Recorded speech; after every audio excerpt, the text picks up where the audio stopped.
সরকারের দোষ দিয়ে কোনো লাভ নাই। আমলি সরকার প্রচুর পরিমাণে কাজ করছে দেশের মধ্যে।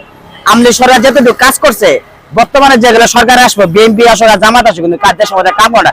দুষ করছে এমপি, মেম্বার, চেয়ারম্যান, তারা কাম করে না। কিন্তু আমলিগের টাকা সরকার ঠিকই দিছে, কিন্তু দুষ করছে তারা। আমলি কিন্তু সরকার প্রচুর টাকা বাজেট করছে। কিন্তু আমার এলাকায় একটা এমপি যে টাকা মারছে, শেখ হাসিনা তো গেছে মনে 5 তারিখে, আর খাঙ্গির বলে গন্ডগোলে 10 দিন আগে গেছে সৌদি যা পলাইছে এলাকায় এমপি।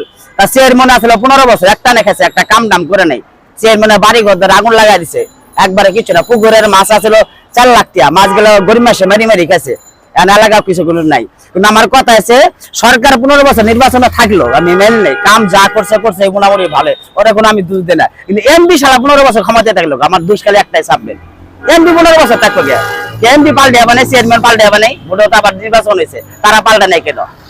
আমাদের দেশে এমপি আছে দুলাল এমপি, আমলিগের যেটুকু এমপি আসলে সবই ক্ষমতায় আসলো, কেউ পাল্টে নাই।